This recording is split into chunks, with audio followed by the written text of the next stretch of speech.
Hello, welcome to Vedas corner. இன்றைக்கி கொழுக்கட்டை கையால் பண்ணாமல் ஒரு சின்ன ப்ரெஸ் பண்ணுற இதை வச்சு பண்ண போகிறோம். சிம்பிளாகவும் இருக்குது, ஈஸியாக பார்க்குறதுக்கே நல்ல நீட்டாக இருக்குது பாருங்கள்.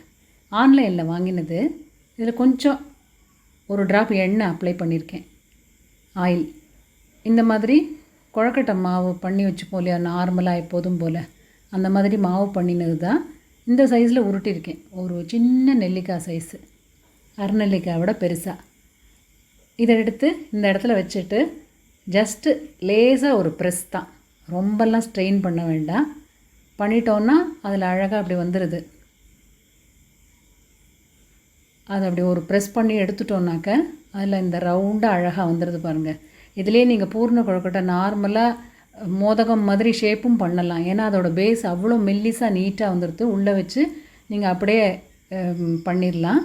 இதை அந்த பக்கத்தில் வச்சுட்டு அதில் பூர்ண என்ன விதமான ஸ்டஃப் பண்ணணுமோ பண்ணி அப்படியே ஒரு மூடிட வேண்டியது தான்.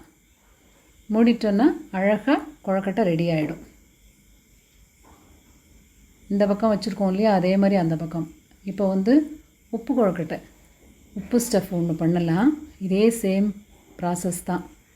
ஒரு ட்ராப் எண்ணெய் ஒரு தடவை அப்ளை பண்ணால் போகிறோம். ஒரு 7-8 கொழுக்கட்டை பண்ணிடலாம். ஏன்னா பிளாஸ்டிக்குங்கிறதுனால அது நல்ல க்ரீஸியாகவே இருக்குது. அதில் வச்சு ஒரு ப்ரெஸ் பண்ணிடுறோம். அழகாக ரவுண்டாக வந்துடுது பாருங்கள். அதை எடுத்து அங்கே கொண்டு போய் வச்சுட்டு என்ன விதமான ஸ்டஃப் வேணாலும் பண்ணிக்கலாம். பசங்களுக்கு பிடிக்கும்னா வெஜிடபிள் மசாலாலாம் போட்டு கூட அந்த ஸ்டஃப்பும் வைக்கலாம். அவ்வளோதான். அதுவும் ப்ரெஸ் பண்ணி அப்படியே எடுத்துட்டோன்னா அழகான ஒரு உப்பு கொழுக்கட்டையும் ரெடி ஆகிடுது. பார்க்குறதுக்கே ஷேப் நீட்டாக இருக்குது பாருங்கள். உள்ளுக்குள்ளே வச்சு எடுக்கிறது ரொம்ப சிம்பிளாக இருக்குது. மெயினாக ஷோல்டர் கைக்கெல்லாம் ரொம்ப ஸ்ட்ரெயின்லாம் கிடையாது. சட்டுன்னு பண்ணிடலாம், ரொம்ப ஃபாஸ்ட்டாக பண்ணிடலாம். அது பார்த்திங்கன்னா உங்களுக்கே தெரியும் ஷேப் எவ்வளோ அழகாக வந்திருக்கு பாருங்கள். வெள்ளை வெள்ளையேன்னு நீட்டாக இருக்குது.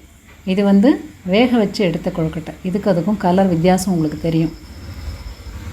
தேங்க்ஸ் ஃபார் வாட்சிங் வேதாஸ் கார்னர். தேங்க்யூ. வெந்த அப்புறம் எப்படி இருக்குதுன்னு பார்ப்போம். நல்ல சாஃப்டாக டேஸ்டியாக இருக்குது. சூப்பர், யம்மி, நல்லாவே இருக்குது.